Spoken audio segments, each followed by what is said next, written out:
All right. Good morning. Race Brain, HYROX Rundown. It's your boy, Matt Mason. And today, I told you, I've been telling everyone, you got to watch out. BK said you had to watch out. If you didn't know before, you know now. I have the world record holders for two North American specific U.S. citizens, not just the landmass record. They're the fastest two Americans to ever do a HYROX Pro Doubles. I've got Dawson Miller, Marcus Wallace, affectionately referred to together as Raw Debo. How we doing, boys? Doing good, yeah. We're back home. We all flew home together, so had a nice little weekend. We were quite literally just together less than 10 hours ago at an airport, and here we are this morning. So if I sound like shit, it's because I feel like shit, and we did not get a ton of rest this weekend. Starting since last Wednesday, I feel like I've been on a 5-day HYROX bender. That's right. And I will do this and not think about HYROX for at least 24 hours now. at least 24 hours. I mean, you're not back at. I figured Debo's back at the grind tomorrow morning. I'll be grinding, but yeah, no thinking about it. Just in the front yard, just flipping tires, sledgehammering. Debo, you look like you got something on your mind. You got something you want to say? You got something you want to tell the people? I have nothing yet. I'll have a lot to say later. All right, fair enough. Well, today we are going to recap the awesome weekend of racing from start to finish. We give HYROX a lot of grief sometimes on the show, but I think it's also important to talk about the things they do really well. Thought we'll talk about Houston overall, and then we'll get into the Elite 15 doubles races. Dawson, I'm curious your perspective because you went to Houston last year. We both did actually, and I felt like, man, every event they just get better and better and better from production quality. I'm curious as to your thoughts. Yeah, I mean, just the whole setup of everything was slightly different. I feel like they utilized the course around those huge poles way better. I feel like those were way more in the way last year than they were this year. I think the course was just larger in scale overall too. Yeah, it was a different haul, I think. Yeah, so it was definitely an improvement. The gear check and the athlete area was a huge improvement. We had a huge athlete warm-up area, which was very nice. And yeah, just overall improvements across the board, even with like the sponsorships and, Red Bull, literally everywhere you turn, it's around the corner, just ready in a cooler for anybody to grab. So, I mean, I think as they get more sponsorships and they have more sponsors in the area within the course and just for spectators and stuff, that's just going to improve the overall event itself, not only from an athletic standpoint, but from an event. Yeah, it was great. Pre-registration on Friday was a breeze. There's been some talk that people have stood in line for hours at past events. But I mean, it was great. Even from the pre-registration, to Dawson's point, I feel like they finally got a good bag check system now for the warm-up area. The bag check is right next to the warm-up. You don't have to go into the course to get to the warm-up area, which is nice. Normally you're having to navigate. You're just on the course and you're through. I think they've gotten a lot better at the funneling people when you're the crosswalks, trying to go in and out with the changing of the lanes. That was a little dicey in Chicago, but they seem to have really got that down now. I agree. I thought that the course was great. It felt like an elevated experience. There was sponsors everywhere. Shout out to the boys at Manly. They were there. My Protein was there. Obviously the feed was all over the place. To your point, they had, Red Bull. I'm probably gonna miss sponsors. Go Brewing was back doing the almost beer mile, or not quite a beer mile, whatever they're calling it. It was a cool event. So, Debo, any thoughts on the just the overall production? Yeah, it's just the small things. I feel like every time you go to an event, they make little adjustments, those minor annoyances that could add up. They seem to fix them. I was Yeah, thinking, even on the course, like I noticed, like the out, you go out the out, they had those in and out really close, and they sort of had a funnel for the out so that people would yeah, get onto the run. Where yeah. sometimes people come out and they just get onto the course and they're like, "Which way do I go?" And then they're in the way. So, Yes. yeah, those small They things add up. I don't know if they've started paying people or what, but shout out to HYROX. They had more judges, more help on course all day long. It wasn't just in the morning where we typically see it. And I even in my second race of the weekend, I had my first like race brain moment of I just wasn't really thinking, and I was like headed towards the inn to go out, and there was a rock shirt who was like going like this, waving me and like pointing me the other way. I mean, they were making sure that people were going to the right exits.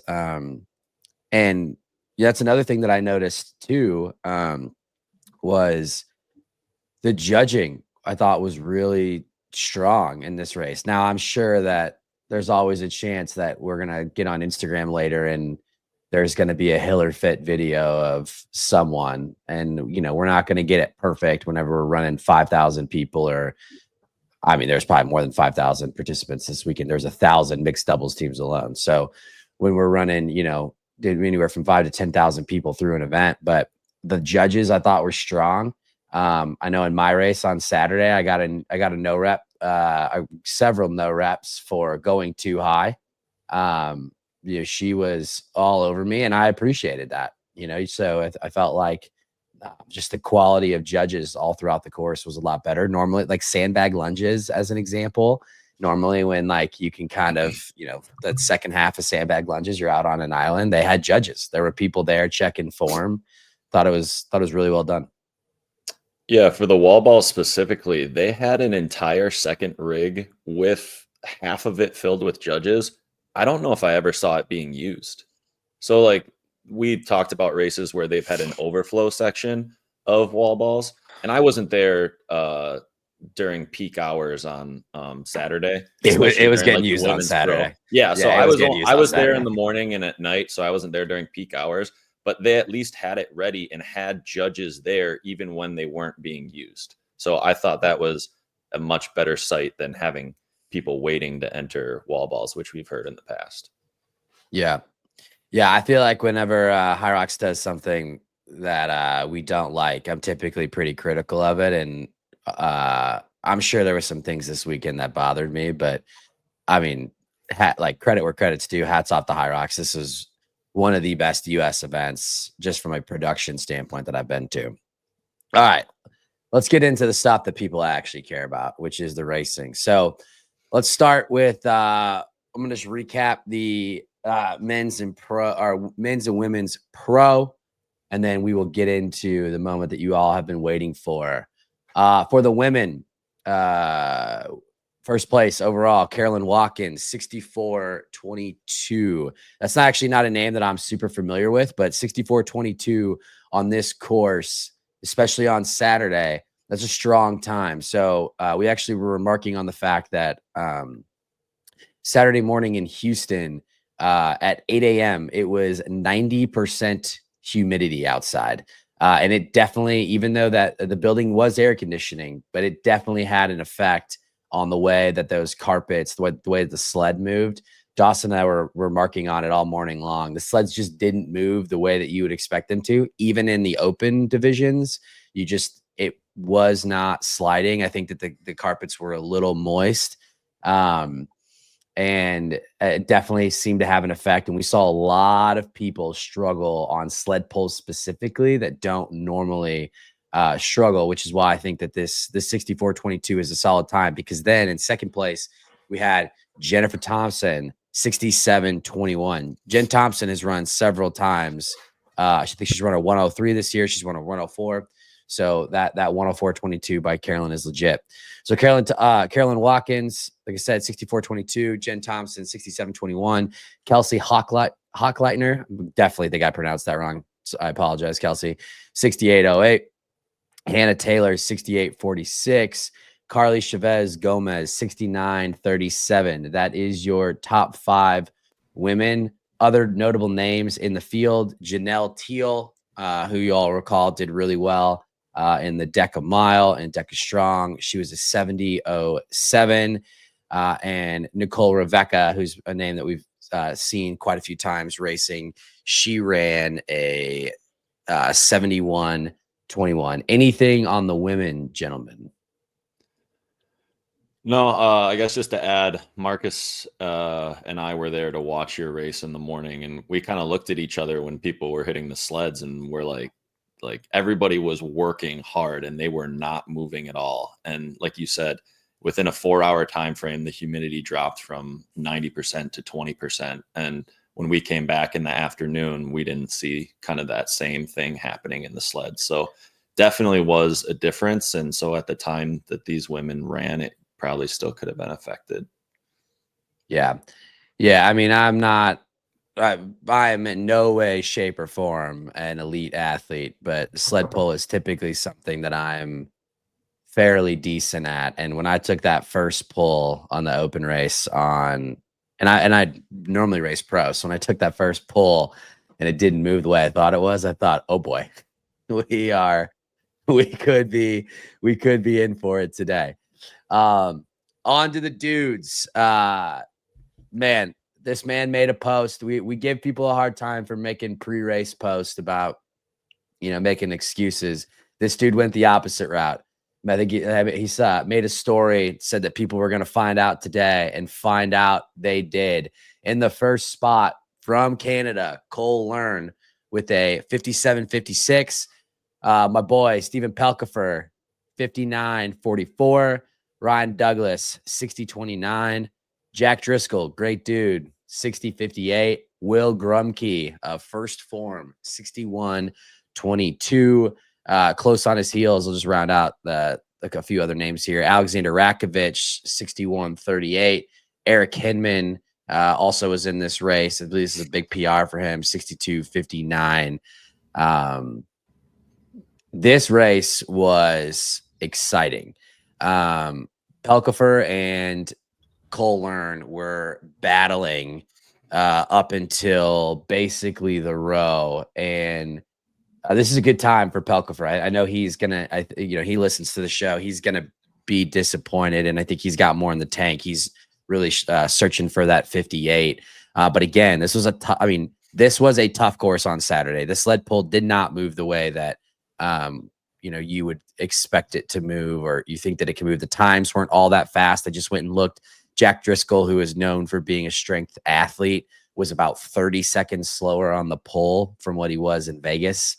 So I mean, it was a tough course, and Cole Learn just seemed to accelerate through the finish. I don't even know. You guys probably didn't see it because you just were locked in, just getting ready to go to battle.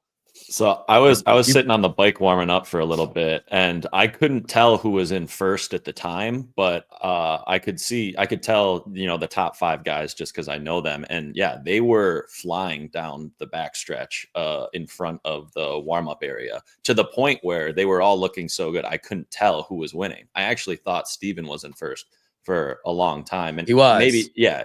Yeah, so, he was, and then until the row. And then when it got closer to the race, I kind of lost it. But yeah, they were all moving very well, especially in comparison to everybody else who was on the course. Yeah, I think, go for it, Diva. I was really happy to see Cole put together a good race. I think it shows how difficult it is to get the pacing right. I know he's had the tools for a while, and I think he just went out a little bit slower, got to capitalize on his strengths, and put down a really good time. Yeah, I mean, he did the if you don't know, now you know. Cole Learn is someone that we gotta watch out for. Just watching how this race played out, it looks like, let's see how this was. Yeah, so Pelkifer had they were basically neck and neck coming into the burpees. Cole made a move there, put about 19 seconds on Pokafor coming out of the burpees, then accelerated, put some time on him on going into the row. He was 27 seconds up. Then they rode basically evenly. He must have blasted out of that rock zone because he put another 5 seconds in. And then on the run, he came in 36 seconds ahead, but he kept that and then just started to accelerate on those runs. By sandbag lunges in, he's a minute up. He put more time on the lunges. By the time out of the lunges, he was a minute 40 up and finished a minute 52. The other thing here is I think Jack Driscoll is, starting to figure it out. We know that the guy obviously is Mr. Hybrid. Wouldn't want to catch him in a parking lot.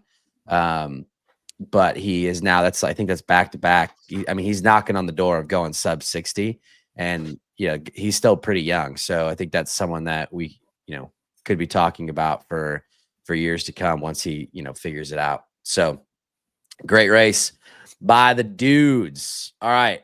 Let's talk women's pro doubles first, because I'm sure we're going to have tons of takes on the men's side. Let me just pull up the rankings. I will go through the rankings really quick, and then we will talk about the race, and then we'll switch over to the dudes. In first place with a 54-24, we have the Aussies, Joanna Wetrick, and the fittest woman on earth 7 times over, Tia-Clair Orr. Second place, 55-36, Lauren Weeks, Lauren Griffith. Shout out the Hybrid Engine. Third place, this was kind of not surprising if you follow along, but this probably was the one thing that HYROX did not get right this weekend, which was Elena Ruka-Chaz and Morgan Scholes finished in third place from 3 heats back with a 58-43. Fourth place, Katie Simonson, Chris Rogloski, 59-25. Alex Parker, Lindsay Martin, rounding out your top 5, 59-51. So we gave HYROX their flowers at the beginning. I don't want to spend too much time on this because I want to talk about the amazing race. But anybody who follows the sport of HYROX would have known that Morgan Scholes and Elena Ruka-Chaz should have been in that first heat. And you all experienced this as well, because when the men's heats initially came out, you were in a different heat than JK and Jake. And I believe either Colin and Grayson were in a different heat than everybody, or Dylan and Jeremy. There was like the top 4 or 5 teams that everyone kind of thought were going to do well. We're not in the same heat, and you all had to lobby HYROX, and I think that a couple other people had to as well to get the heats corrected. So I'm going to ask the question. They have all the data. They can see the times that these people put up. Why can't we get the heats right from the beginning? Yeah, and this is kind of everything we talked about. HYROX is doing everything so right. They had judges on the course getting people off of the inside lane for the first heat. They were moving people out on both the men's and women's field for the first heat people. And you have more judges focused on the first heat. You do all these things day of that are so good for people to have a good experience during the race.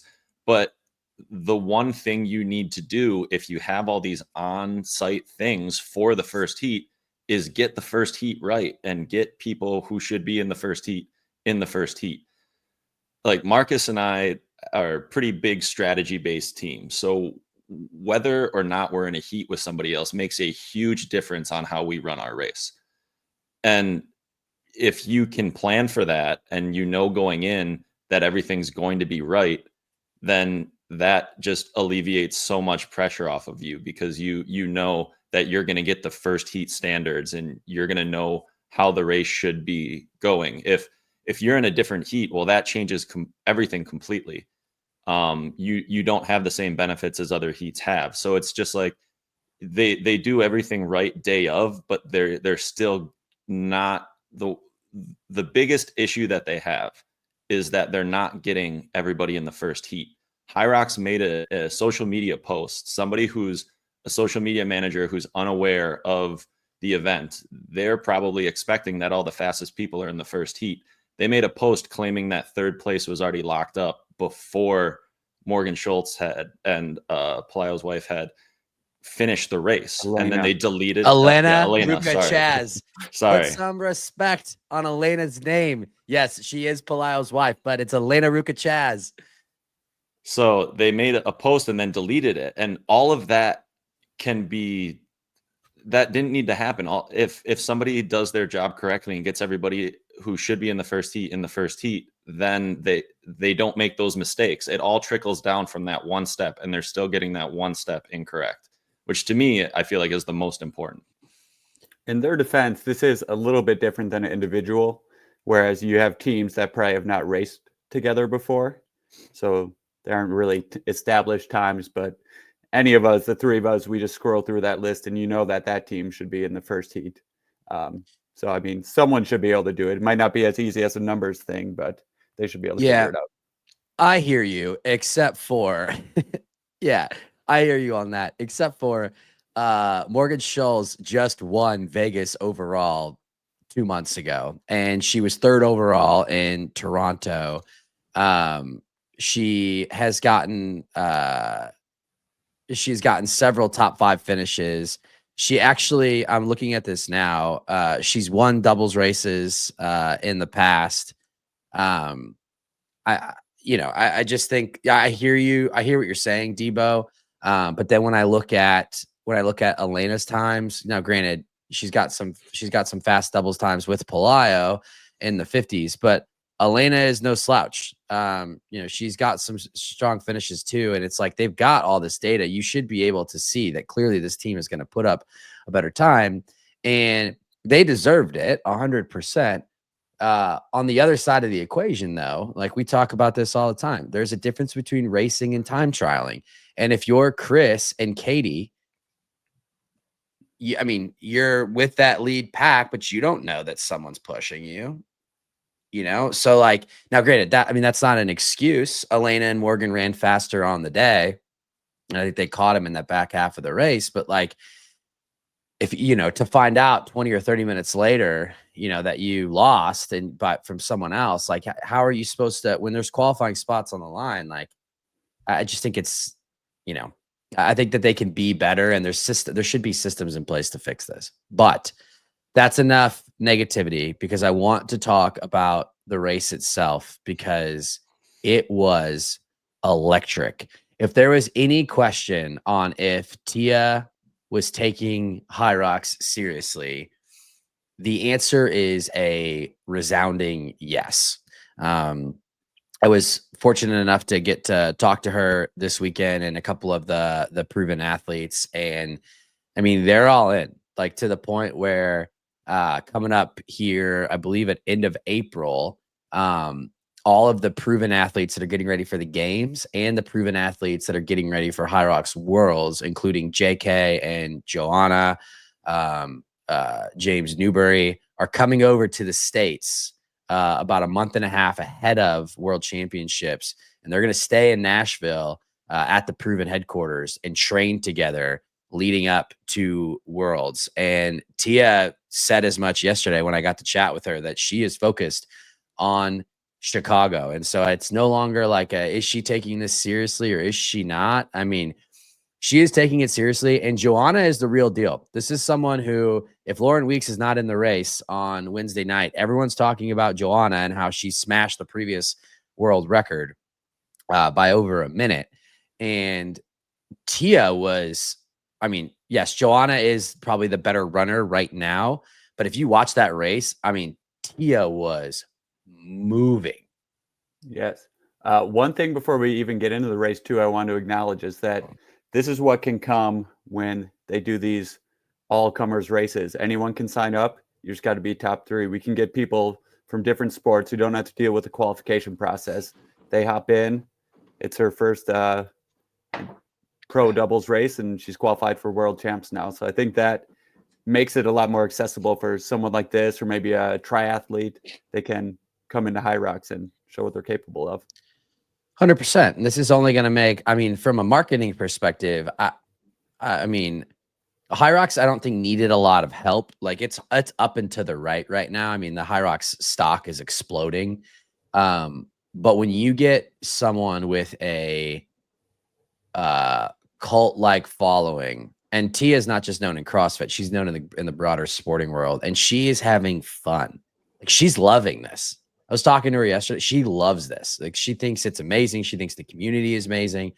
That is such a good ambassador to the rest of the world. I mean, what this is the eyeballs that this is gonna bring on the sport, the amount of people that it's gonna bring into the sport, potential sponsorships. I mean, it's awesome. But just to see her, I think the thing I was most impressed by is we knew that she was like, we know her capacity to work on these stations is second to none.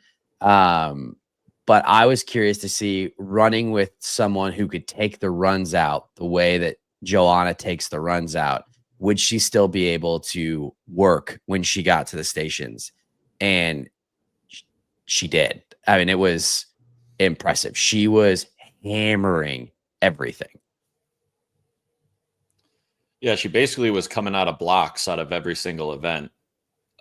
Just Joanna was usually ending the station, and she was moving judges out of the way to make sure that she had a clear path to just sprint and take off out of every single station. On the road, she pushed the judge away at least 3 times. Judge kept trying she to pushed get the she kept pushing the judge away, and she was like looking at her watch. And as soon as Joanna was done, I was like the funniest thing. It was like a game of catch me if you can. Tia bolted. She pulled a JK out of the rock zone, and Joanna, which is smart. I mean, because Joanna is probably the stronger runner right now, and like, come get me. And she was gone, just gone. And Joanna had to catch up. I mean, it was so cool to watch. I've got a video actually on the sled pull of the way that it just worked out. Every time Tia was pulling, Lauren Weeks was pulling. And it was just this like cool moment of like arguably the greatest HYROX athlete of all time versus the greatest CrossFit athlete of all time, just going back and forth, pulling the sled. It was super cool to watch. Any other thoughts on Joanna and Tia? Well, I was just going to say kind of overall, just the race itself, when you look at it like on paper, there were big enough gaps to where it wasn't like this back and forth head to head, but it was still electric in the fact that you had Tia and Joanna doing so well and on world record pace the entire time. The race competitively wasn't necessarily the best, but just the experience of the race and them doing so well is really just what brought a lot of excitement. Yeah, I mean, they had there was a minute gap between Tia, Joanna, Lauren, and then the third place team by sled push in.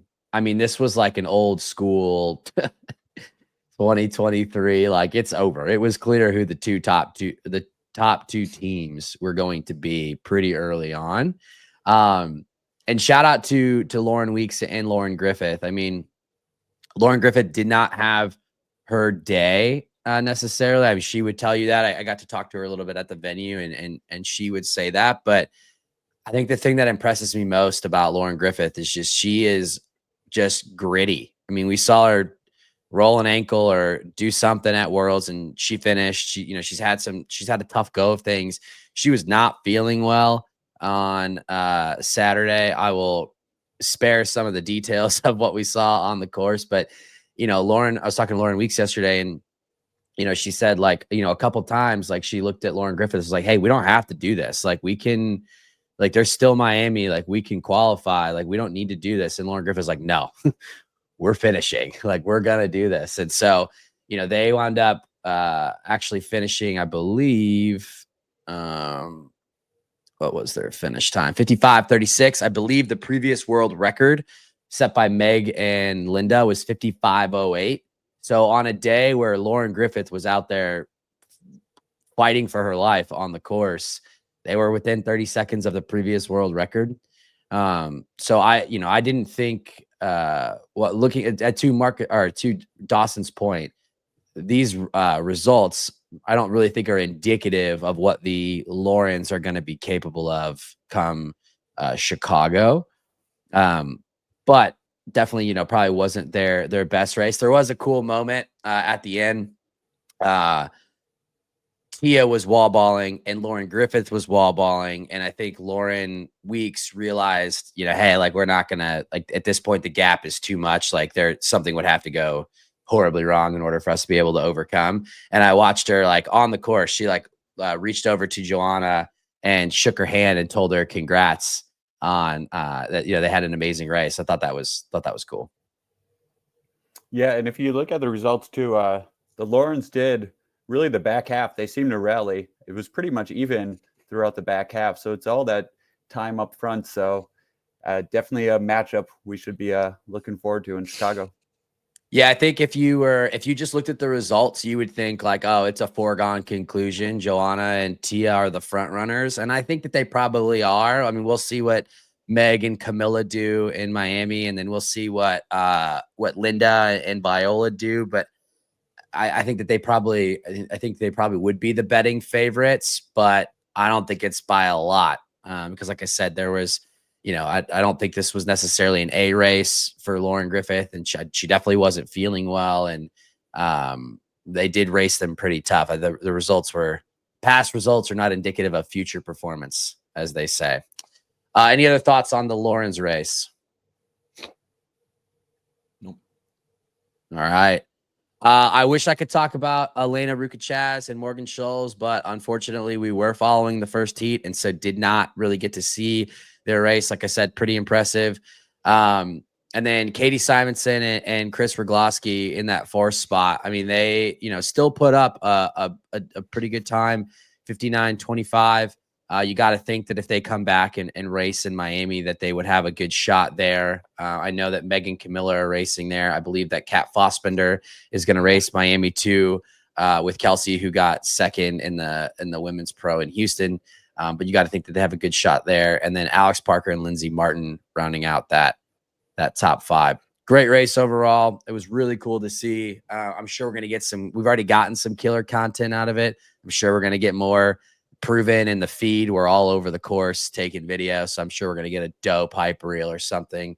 Debo, did I just cut you off? You about to say something? No, I'm good. I was yawning. Long weekend. Long weekend. All right. Here we are. On to the dudes.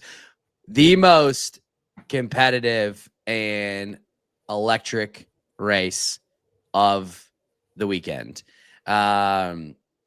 Men's pro doubles. Oh, actually, one other thing that I kind of mentioned it in passing, but I want to give them their flowers. Tia and Joanna broke the world record by 44 seconds. So we have a new high water mark on the women's pro doubles field. I would imagine in a championship race with these teams that might come down further in Chicago. We shall see. Now on to the dudes. Top five. Are we going to talk about the debut of Raw Debo? Oh, yeah. This is yeah, where man. come in. Yeah. Before we talk about the debut of Raw Debo, I have a story to tell. Two men united by their love for Bracken Cracker. When does this journey begin, Dawson? I hope you know the date because it's March 17th now. It's coming up soon. I don't think I know the official origin or date story. March 19th, 2024. I slid into Raw Dogs DMs saying, hey, we both love Bracken. We both live in Milwaukee. We should hang out sometime. He left me on red for a little bit. Eventually, we got together. April 22nd, 2024, we did our first workout together with Bracken Cracker. July 28th of last year, they announced that they will be doing the Elite 15 doubles. And I slid into his DMs once again and told him I'm on the hunt for a partner. He did not say yes right away. It took a little more coaxing. And then on September 11th, they came out with the schedule and we were committed. We've been in it for the long haul. So since September 11th, we've been thinking about this race. It culminated when we were in the starting gates, and I told Dawson, I trust you 100%. I'll follow you wherever you go. I did not say I love you. I will not for a while still, but that is our story. And now we can talk about the race. Dawson, you got a response. I mean, honestly, I feel like the partner who's not putting out enough love, because Marcus has all these data points in all of our interactions, and I don't have that kind of log or anything. But yeah, I mean, Marcus and I said that we feel like we're the most, I guess, complete team in the fact that we train together, we have known each other for kind of the longest, and just kind of have we were making jokes all weekend that we had a bond that the other teams didn't have, just from being friends and working out together. So that was our X factor in the race. Look, Bracken and I have been trying to tell the people the hybrid mecca. I mean, people are going to say that now it's going to be moving to Nashville with Proven. People say it's in the mountains, it's Denver, it's whatever. Guys, it's Milwaukee. It's Milwaukee. I don't know if it's Milwaukee's best, or if it's the cheese curds, or if it's the shared love for the Green Bay Packers. I don't know what it is. I'm just telling you that it's the cream of the crop out here. It's the cream of the crop. We told you these boys can run. Doubles is not about who's the best HYROX athlete. It's about who are the best runners who can put out work. And although I did not get it right, I said that they were going to win. I said they were going to win. They got second. But if you didn't know who they were before, you know who they are now, and you better be worried about what they're going to be able to do at Worlds. Raw Debo is here. We've ascended, boys. We're Elite 16 athletes. 16, yeah. Elite 16 athletes. Right there on the edge. All right, race results, and then let's get into it. First place with a new world record, taking down Hunter McIntyre and Michael Sandbach. James Kelly, Jake Dearden with a blazing 50.04. Second place, coming in at 50.56. The fastest time ever. World record for two Americans pairing up. Yes, world record. We got a world record for everything. This might even be a world record for Clydesdales, although we can't confirm. I think Sandy and Hunter have it, but we don't know that they weighed themselves day of. I know that you guys did. So this is a world record for the Clydesdale division. 50.56, Raw Debo. Coming in third place, 51.09, Jeremy McConnell and Dylan Scott. Fourth place, Grayson Kilgore, Colin Stiefer, 52 flat. And then in fifth place, Isaac Anderson, Austin Azar, 52.09. Let's talk about the race, boys. It was electric. I mean, to Dawson's point earlier, HYROX did a really good job. They knew that these dudes were going to, I mean, these are big men. I think that I obviously know Dawson and Marcus. They are both, what are you guys, like 6'3", both of you? Yeah. Yeah, 6'3", 200 pounds, big dudes. I had never met JK and Jake before in person, but they are much taller. It's kind of like the NBA effect. When you stand around guys like Hunter McIntyre, you know, you maybe aren't like, you don't look as tall, but they are tall and they are thick boys. Dylan Scott's obviously tall. His partner, Jeremy McConnell, is a giant, massive. What Grayson Kilgore and Colin Stiefer lack in height, they make up for in bulk. So you have 10 dudes running I believe I went and looked, the first lap was anywhere from, depending on which team you were, a 314 to a 320K. You had a lot of mass flying around the track, and HYROX did a good job of having people on the course clearing the inside lanes so that you all could get around. But talk to me about that feeling coming out of the start tunnel when everyone is, I mean, it felt like I know it wasn't a dead sprint, but it felt like a dead sprint out of the gate. Yeah, I mean, Marcus and I kind of cooled it off the back a little bit. On the second lap, we closed the front gap a little bit, but it was basically a mass of 8 people in the front, just not sprinting, but compared to everyone else on the course, just going probably twice as fast. Like, so yeah, we these were are the hanging off top. the These are back. the 4 times. These are the 4 times for rocks into the ski erg: 314, 316, 316, 316, 319. Yeah, And then so ninth place into the ski, 322. 9 teams into the ski in 322. yeah, I mean, when you're in it running, it doesn't seem like it's that fast, just because it's the beginning of the race. But yeah, looking back and in comparison to everybody else on the course, it probably just looks insane, that mass of people coming out. Tebow, how'd it feel? It's nice having a faster partner. I think I tried to get a little bit. I tell him I was bobbing and weaving a little bit, so I ended up ahead of him. But then you have your partner just come in your ear and just say, "Chill. We're at 130 for that first lap. We're good." It's Yeah, nice and calming. So yeah, we got in a good spot. he got a little too excited in the moment. I had to tell him to reel it back a little bit. got Debo, man. He's got all that aggression. He just wants to crack skulls early. He's the devil. He's the devil on the shoulder. I'm the angel. I mean, the ski erg was insane because I'm looking here.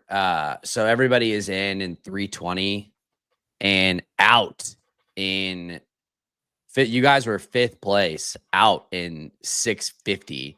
And that's with transitions, which means that everyone is skiing probably like 320, 315. I mean, obviously it's partners, so we're splitting the work, but like, what were you guys pulling respectively? Well, and to be fair on that, the rock zone for the ski erg was about 1.5 seconds. It was like the gate was right next to it. So total time, it's going to be pretty quick. But we didn't want to pull too hard. Yeah, but it's probably 4 to 5 seconds running down. I mean, yeah. I just mean that the rock zone was inexistent. Yeah. For the first part. We don't pull too quickly. We're just hovering under like 140 on average. And I say too quickly in comparison to the normal teams. Sure. Yeah. I mean, Dylan Scott and Jeremy McConnell had the fastest skier. I wonder what that split was. I'm going to actually go ahead and pull it up. Yeah. 321. Like 134s, 135s. Yeah. They're pulling 321. We're just off the pace, but we're not that much slower. Yeah. Just cooking. So you come out of the ski, you move up to 4th place, and then you come into the sled push. In that 4th place, you're about 4 seconds back, and then that is where the first move, so to speak, was made, and where we had a little bit of controversy. Talk to me about coming into that sled push. Yeah, so I mean, Marcus and I, like you said, Clydesdale Division, 2 of the bigger guys. Sleds are what we need to use to our advantage. So we just think we can gain some time on that. So that's the overall goal, and we just kind of try to take as little breaks or transitions as possible on the sleds and just have a lot of output. That's our main goal. Yes, I think our advantage there is the speed the actual sled is moving is faster than some of the other people. I think that's where mass moves mass. That plays into our advantage quite a bit. Yeah, no doubt. The controversy which I'm speaking of, I didn't talk to either athlete, so I don't know if it was a joke. It looked like one person was joking. It looked like another person may have not thought it was funny. As they were coming up to the sleds, there was a little bit of a shove.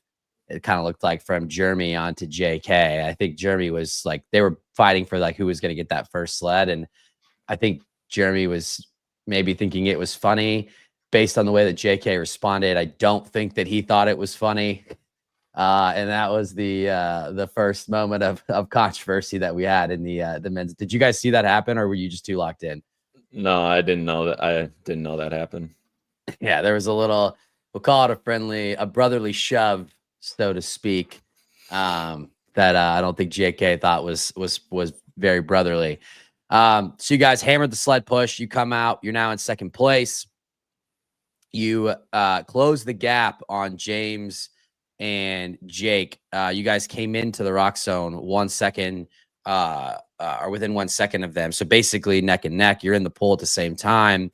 And then That is when the boy Debo went to work. You guys absolutely smashed the sled pull. I'm gonna double check this. Yeah, you had the top sled pull time 2:38, and you actually came out with a 14-second gap. Got onto the run course 15 seconds faster than JK and James. Is that? I mean, without getting too much into your strategy, was that the plan all along? Yeah, I'm just looking at it. We had a 15-second faster sled pull than JK and Jake. I mean, it's not a strategy when it's just your strength. Like you're good.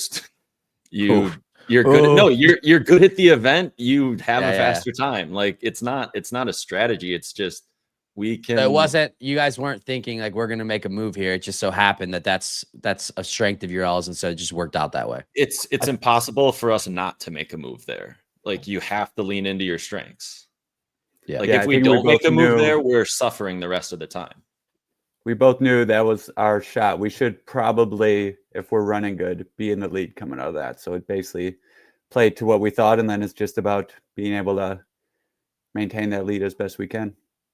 Yeah, and you did. So you went to burpees.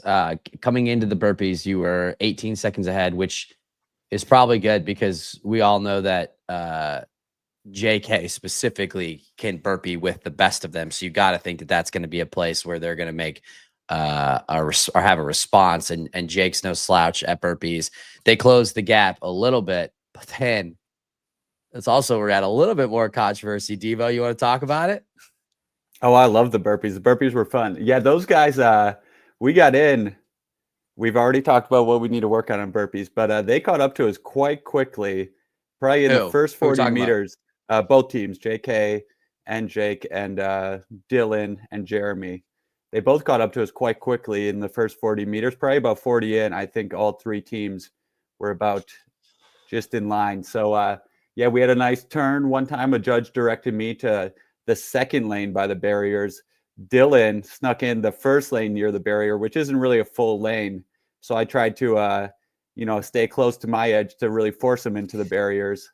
But then he tried to come into my lane. So I had to burpee onto him and yell at the judge, try and get him a penalty. But I don't think my protest did not work, but it was all fun. It was fun for Devo, me. Devo doing Devo things. Junkyard dog just trying to start a backyard brawl with Dylan Scott in the middle of burpees. This is the devil on the shoulder that I have to reel back in.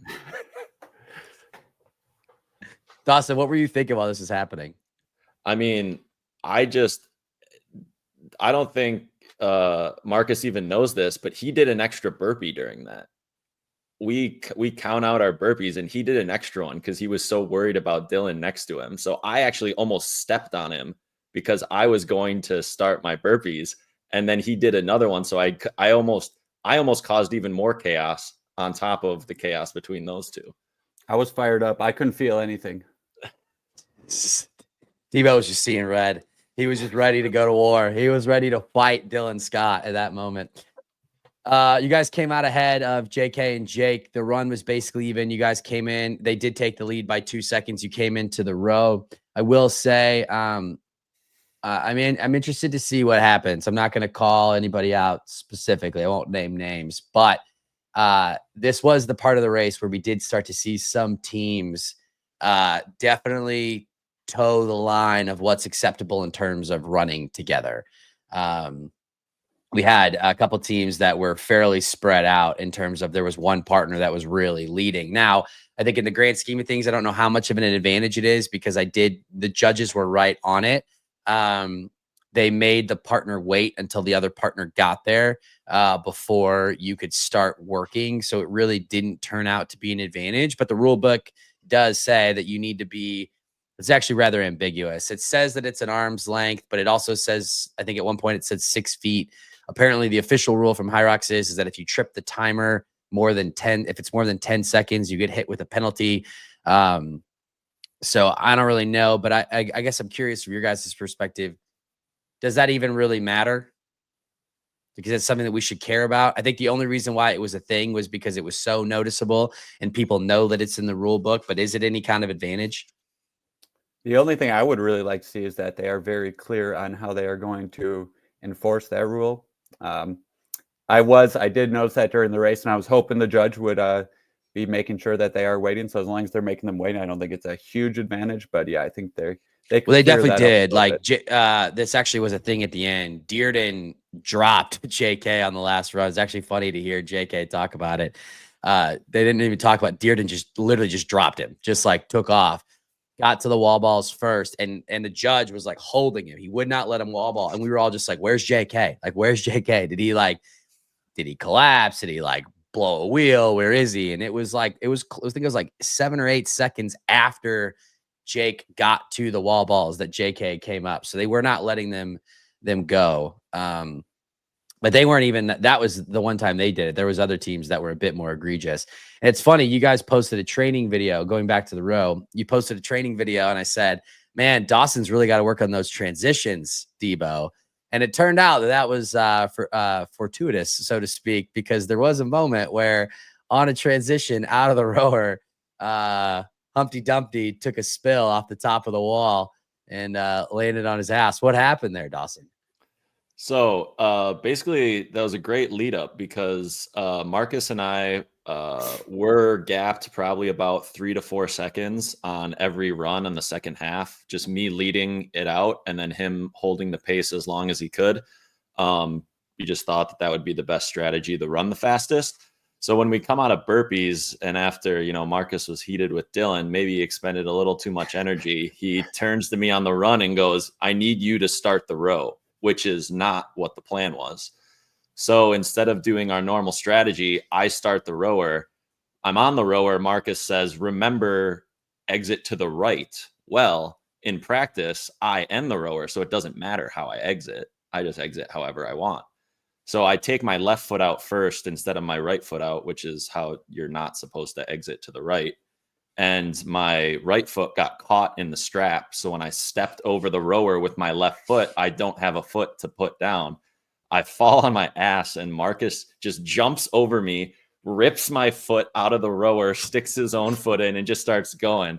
And so it's funny because you can't see on the video that my foot is literally locked into the rower. It just looks like I trip. But Marcus is just like jaws of life, rips me out of the rower and then just starts hammering it. And so could have been a bad moment. Yeah, I know. I could have turned my ankle pretty bad or something. But or busted your head on the back of JK's rower. Yeah, I mean, you're a tall guy. I mean, you could have hit that corner. The whole rower lifted off the ground and moved probably like 6 inches backwards. But luckily Marcus was just there to jaws of life me out of it. But I do blame Marcus because that was not the original plan. I am not supposed to start the rower, but we deviated from the plan on one station. It almost ended in disaster. So yes, and then you got little boyed by JK. He's like, yeah, you're good, mate. Yeah. You okay, mate? I think his exact as words he patted you on the head. As he patted you on the head. His exact words were, "Don't worry, I don't think anybody saw it." Incredible. Debo is trying to get into Dylan's head, and then JK just little boyed you mid-race, now living rent-free in your head. So it also didn't help that was the division point. After that, they started gapping us on every run. So it was like that was kind of the end of our race with them was right on the rower. It's funny because you would have thought that felt like an eternity, I'm sure. But like the reality is that you guys came in 2 seconds behind JK and Jake. You left a second behind them. So you actually, you didn't lose any time and you actually put a 10-second. Oh, wait, no, that's okay. So this is where it happened. So Jeremy McConnell and Dylan Scott did get a penalty on the row. So they actually didn't lose any time. They did lose time, but not because of their rowing output. What happened was, Dylan explained this. We saw this happen to our boy Rich in Vegas, I believe is when it happened to him. But apparently the rule is both feet must be in the rower before you start pulling. The judge came up to Dylan and let him know that he did not believe in his estimation that both feet were in the row before he started pulling. So they were hit with a 10-second penalty, which is what, and that was assessed there, which is why we see that gap. So everything is going to be a little bit skewed from there on out. But you guys came into the Farmers 8 seconds behind JK and Jake. They put about 9 seconds on you. And then coming into the Well, I lunge. mean, if we're talking about row, we should also talk about farmer's carry. Marcus, do you have anything to say? Generally, farmer's carry, there's not much talk about it. And generally, I'm quite good at the farmer's carry, but as I said earlier, I trust in my partner 100% and will do whatever he says. And he told me, take it easy here. We have the spot locked up. So I did the farmer's carry easy, which is why we lost time. Next time, I will not do that. I will go hard. Why did you tell him that, Dawson? I knew that we needed, as long as we ran well, we were going to get third. So I didn't want to compromise any of our running. So I just said, Marcus, take this farmer's carry easy so we can hammer the next run. And since I'm ending on farmer's carry, that gives Marcus time to get out on the run and push it a little bit. And if he takes a few seconds more on farmer's carry, that just allows him to run a little faster. So that was the strategy there. We kind of knew third place was locked up at that point, and I just didn't want to jeopardize us finishing top 3. Yeah, you had a minute 15 lead on 4th place at that point in time, and coming out, you actually put a little bit of time there. So sandbag lunges in. You guys are about 29 seconds behind at this point. This is where it seemed pretty clear that JK and Jake were going to win. They were definitely accelerating. We all know how strong JK is at the lunges. But this is actually where it got a little bit dicey I shouldn't say dicey because you knew you had the spot locked up. But Dylan Scott is also notorious for doing 15,000 lunges weekly. And this is where they made up some ground. Your lead on 3rd place closed here. So I'm curious as your guys' perspective, because you guys came in, it looks like 18 seconds ahead of Jeremy and Dylan. And then when you left, they were on your heels. They were only 3 seconds back. Yeah, so this is this is also why I just wanted to take the farmer's carry a little easy. Just wanted to make sure that we could get through lunges efficiently. It's kind of one of the things we're going to work on. I guess 2 are burpees and lunges, just because those we feel like have the most time that we can gain on it. And I think it's just an overall cadence thing we need to work on. The difference between a solo race and a doubles race, just your cadence needs to be so much faster. So it's just kind of like a different pain point threshold we need to work on for lunges. So, I mean, neither of us have an overall super strong lunge in solos. So it's just probably something we need to work on even more for that doubles cadence. I'm curious both of your perspective, because you both are aspiring to get into the Elite 15, for next year in the solos. Do you feel like, I've heard a lot of people talk about that. Like Meg Jacoby talks a lot about how if you want to get better at lunges, a lot of people will overload it so that the weight feels lighter. But the actual problem is it's to your point that you just made, Dawson, it's a cadence thing. Do you think that focusing on being able to burpee faster or lunge faster for a doubles race will actually benefit your solo race more? Because if you train the body to be able to do that, I mean, you're not going to obviously lunge as fast as you would in a doubles and a solo, but you got to think that if you train your body to be able to output that way, do you think that translates over to a solo race? Yeah, I mean, I feel like it's with anything, lifting or running. If you improve your top end, you raise your floor. So if you're doing high intensity, low, like I do lunges, no weight as fast as I can, just to try to see if I can get, my cadence up. Then I also do very heavy lunges very slowly. It's like, it's all just kind of what you're training for. So both will improve, but you're not going to get a high cadence by training heavier weights. Yeah. All right. Wall ball's in. This is where we got to the wall ball off. So at this point, you guys come in. You're about a minute back of JK and Jake, but the Jeremy and Dylan have effectively erased the 10-second penalty. They are 4 seconds back of you. Wall balls in. And then it comes down to the wall balls. What's going through? I mean, I saw you guys. They're in front of us, so that must have the penalty in it. They're probably 6 seconds in front of us instead of 4 seconds behind us because we came in third to the wall ball. That's right. You're right. Okay, so the penalty is still there. Yeah. But they have effectively erased the lead. So if they out wall ball you by several seconds, it could wind up being a thing. So what are you guys thinking as you're coming in? I saw you guys talking a ton.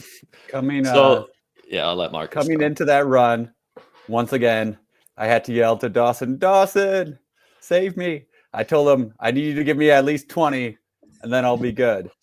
But also coming into the race, looking at the stations, looking at wall balls, there isn't really much time to be gained there. But we did say if there's going to be one team that we could put a little time on, the cycle rate when you're taller is obviously going to be a little bit slower. But we knew if there's one team, it would be probably Jeremy and Dylan. So we knew we still had a shot there.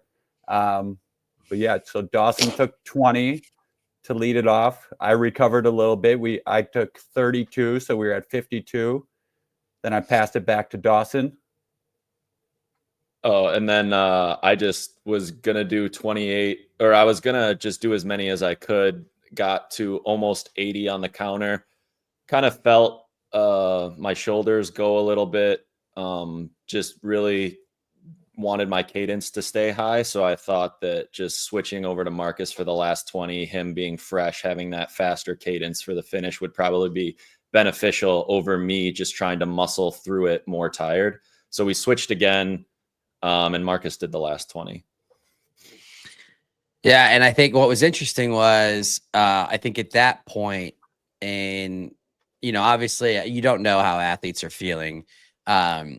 Jeremy seemed like he was definitely feeling it, and I think the way that they did it was Dylan wore the Mizuno Rebellion waves, and so like Vegas, he took them off when he got there. I think Jeremy did 10 before Dylan got to work on the wall balls, and then they had a couple switches. And so I think like at the end of the day, I think it probably came down to the transitions. I won't give away your secret. You all figured out a nice way to transition the wall balls that is legal within the rule books. I think probably saved you all some time. But you came across the finish line. You guys actually wound up putting time back on them. It was close. I think Toomey was doing a good job of talking about kind of where you guys were in relation to each other. I think that you at some point got a 3 or 4 second wall ball lead. You wound up finishing 13 seconds ahead of them. And you made a statement as you crossed the line. Do you care to discuss that, or?